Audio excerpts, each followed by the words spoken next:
What's up mga pards? Nagbabalik ang inyong vlogger, Saudi vlogger. Ayan. Aalis tayo ngayon. Papunta sa another event brought to you by WFDC. Ayan. So lalabas na tayo ng ating accommodation dahil susunduin tayo nila Tito. Papunta nga sa ating pupuntahan. Almost 1:45 to 1 hour ang biyahe natin, kaya medyo matagal-tagal. At nandito na nga sila Tito. Hintayin na lang natin na makapasok tayo sa Lungga. So ayan na nga, papasok na tayo. And this is it. Dito pala sa Saudi ay hindi lang puro disyerto ang makikita mo sa panahon ngayon.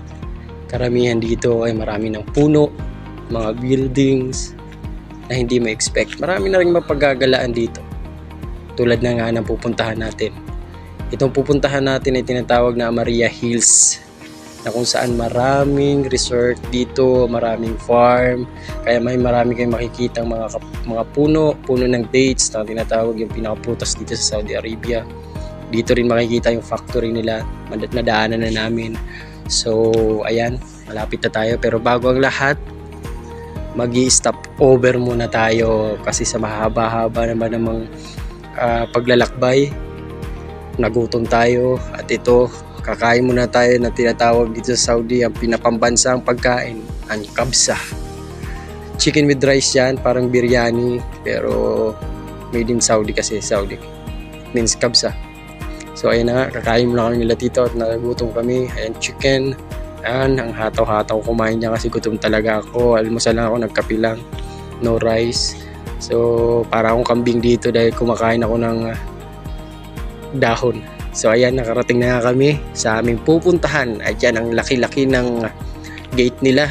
Ang haba niyang compound na yan. Ano lang yan, bakasyonan lang ng pagtatrabahuan namin ngayon. So ayan, tinuro ko na sa inyo, papasok tayo, heart yan. Opa, let's go! Yan, papasok na tayo sa loob. Nakikita natin, ayan, ang laki-laki ng gate na to. Purong bakal talagang gate na to. At so, yan na nga. Ang ganda, di ba guys? Ang ganda. Parang akala nyo palasyo, pero bakasyonan lang yan ng mga Saudi dito. Gagawa sila ng mga party na tulad ng ganito, gagastos ng napakalaki. So wala lang, basta sumaya lang sila. So ayan, papasok na tayo sa bahay. So ito yung pinaka-entrance ng event at nagawa na ng mga panggali nating mga kasamahan. So gagawin na lang natin is flower arrangement. Hindi pa siya tapos, kaya pumunta muna tayo sa loob. Yan, tingin-tingin mo sa salamin. Pagpasok ko dyan sa loob, bibigyan natin ng twist. Hindi ko muna ipapakita yung loob para malaman nyo. Ito ang pinakalikod ng farm. Yan, maraming bahay yan. Hindi siya bahay, parang kumbaga sa resort, mga matutulugan nyo pag nandun kayo sa resort. May swimming pool, napakaganda ng lugar na to, promise. Eto yan, start na ng ating trabaho. Ayan, kasama na sila Tito. Ang ating kasamang driver, di ko makilala siya kasi bago pala. So ayan, nag-start na kami. Ayan, assistant lang muna ako dyan pansamantala. Ako yung mga nag-provide kung ano mga kailangan doon sa loob. Ano mga sasabihin ko kay Tito na gagawin. So ayan na, inatid ko na. And then, start na tayo. Ayan na, makikita nyo na ang pinagtrabahuan namin. Handa na ba kayo?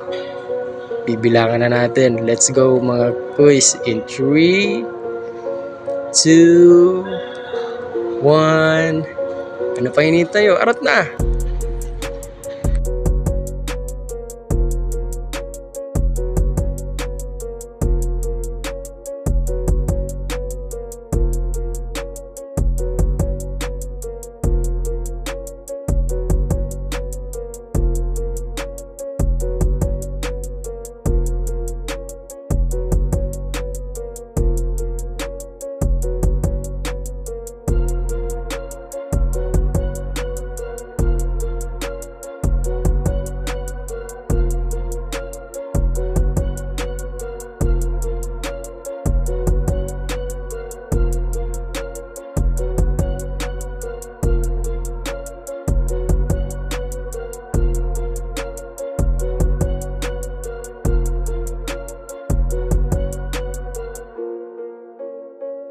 So ayun na nga kuys, dito na tayo magtatrabaho sa labas. Kahit mainit, kailangan tapusin because this is the last part na aming gagawin. Nandito kami ngayon sa may entrance sa likod. Bali gagayahin lang namin ang background layout nito. Lalagay ng flower arrangement. Kasama ko ang aking kuys. Mag-aabot ng mga bulaklak na aking i-design.